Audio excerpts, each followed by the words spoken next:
For better or for worse, these celebrities married evil people. The price they paid? Instant karma. Sandra Bullock is beloved by most movie-going audiences, so when she got teary-eyed thanking her then-husband Jesse James at the 2010 Oscars, we all rooted for them. That also made it hurt twice as much when news broke that James allegedly cheated on her. He didn't just cheat though, he actually cheated with like a bunch of women. They were married from 2005 to 2012, and the marriage ended after James was accused of having these multiple affairs. Bullock met James while touring the set of his Discovery Channel show Monster Garage. She had taken her godson there because he was like a huge fan of the show. They married in 2005 and combined families to be one unit, and all was seemingly well. After Sandra won her Oscar in 2012 for her role in The Blind Side, several women came forward and claimed that James had had affairs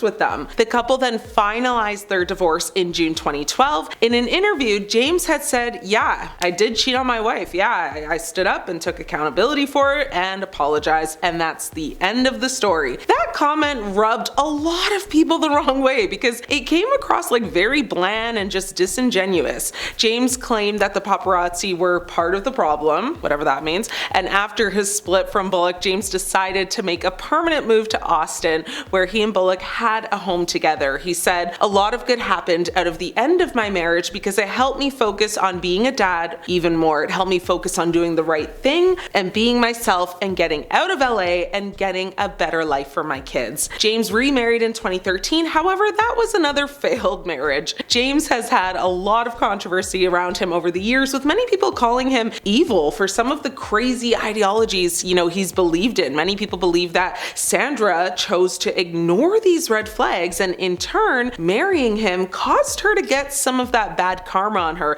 which resulted in her never winning another Oscar again. She is still acting though, so maybe the curse will be lifted soon, so let's wait and see what happens. Anne Hathaway and Raffaello Follieri are next. For 4 years, she dated a con man, unbeknownst to her, of course. Now, the former couple met through friends in the winter or spring of 2004. It was reported that Anne labeled it as like love at first sight. Follieri was 25 and Anne was just 22 at the time. The Italian businessman was reported to have defrauded around $50 million from renowned names like former US President Bill Clinton and billionaire Ronald Burkle. Now, he sought the investment for buying properties, which were mostly, churches from the Catholic Church. Now, he claimed he was or had connections with the Vatican to proceed with the fraudulent deal. And in June 2008, it was reported that the Italian con man also embezzled $1.3 million from business funds to finance the couple's luxurious lifestyle. He did an exclusive interview with the Daily Mail UK and said his past relationship to Anne was a fiery one, but with lots of instability as well. He also mentioned that he had gifted Anne several pieces of jewelry, including a very pretty emerald and pearly Cartier necklace and a topaz diamond cuff bracelet. He also stated that he remembers Anne's last words to him were,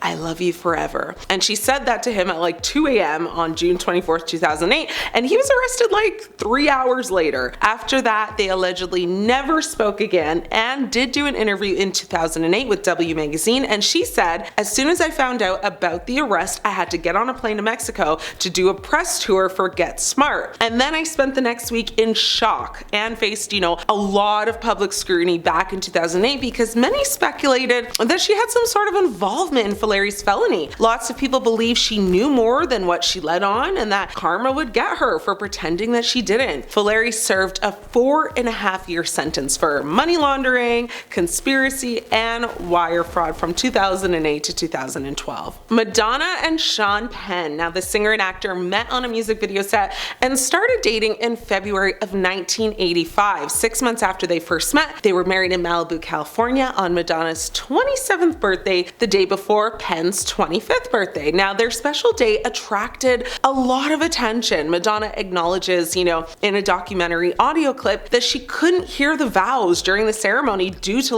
all of the helicopters that were buzzing overhead. This apparently angered Penn, and it was, the first time that Madonna and her friends and family had seen his evil side to him, with all this rage that was coming out of him, fire breathing through his nose. Now, her brother said it was just alarming. Her brother, Christopher Ciccone, who would later go on to share a lot of these details in a documentary of that day, also said he saw Sean write something, derogatory in the sand for the pilots in the helicopters to read. He said Madonna was visibly upset and kept trying to calm Sean down, and stop him from doing whatever he was doing. He said, looking back, all that crazy stuff that was happening was a bad omen for the future. Just over 2 years later, in December of 1987, Madonna filed for divorce. Her rep told People magazine at the time there was no one direct incident leading up to this. It was just a series of, accumulative pressures. There were many moments in their marriage, though, when it was shaky, and Madonna was finally forced to face the reality of the situation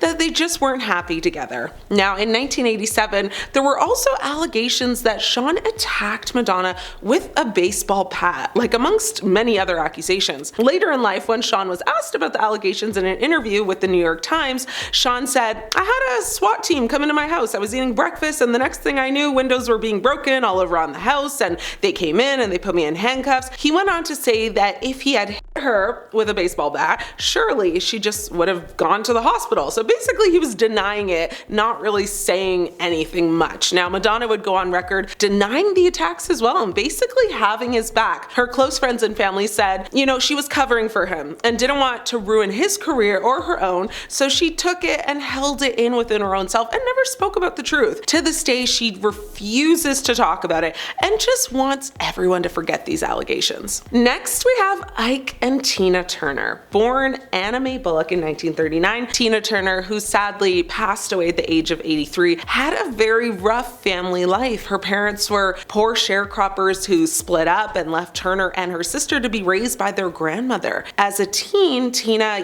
immersed herself in St. Louis' R&B music scene. While at a local nightclub, Club Manhattan, Tina crossed paths with Ike Turner, the leader of Kings and Rhythm, who are credited, as one of the first groups to introduce rock and roll to the world with their song Rocket 88. Tina, who was in her teens at the time, was not particularly drawn to Ike romantically upon first sight. In fact, she actually found him quite unattractive, but she did say that she was attracted to his voice. Now, she got up to sing his version of B.B. King's You Know I Love You, and their musical bond was instantly formed. With Ike taking to her powerful voice, they soon became the Ike and Tina Turner act. They scored their first R&B hit in 1960 with A Fool in Love, reaching #2 on the charts, and the couple had also become intimately entangled. And with Tina having a child from a previous relationship with his bandmate, Raymond Hill, the two would actually then go on to have a son of their own and reportedly married in 1962 in Tijuana, Mexico. Tina would be a mother figure to Ike's other two sons as well, and it wasn't until, their revival of Proud Mary that allowed them to break into the pop charts in 1971. That single was a cornerstone of their, live shows, and it is honestly the most widely known song by them to this day, and it's been used in many shows, movies, live performances with people doing their own rendition of it. Despite all the success, they were starting to have, Ike had an evil side to him and would frequently attack Tina physically and emotionally, which made her attempt to unalive herself in 1968. She said it made her feel like a shadow of herself, and through this mistreatment, she found strength in studying and practicing Buddhism, but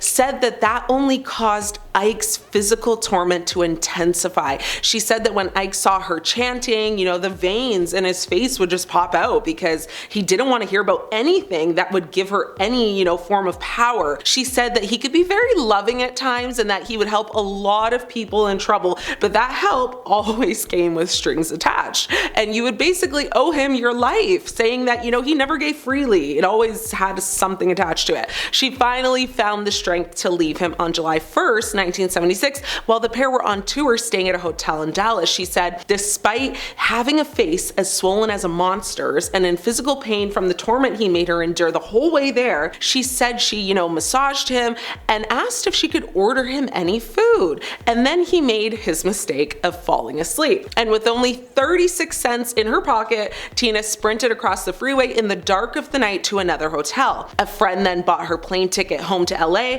and out of Ike's life forever. Tina believed, for years that she would have horrible karma for staying with a man who is so evil and so toxic to her and her children's life. She would take some time off just to reflect and get back to herself, get back back to her life, turn everything around, get her kids in check, before returning to the music scene. It's nice because she was able to find love again, and she ended up marrying her longtime partner, Irwin, in 2013. So rest in peace, Queen. Now, let me know what you guys think about all this. Is bad karma guaranteed if you knowingly marry someone who's evil, or are you spared, bad fortune if you had no clue of their sinister ways? I'm your host, Ashley. It's been great catching up.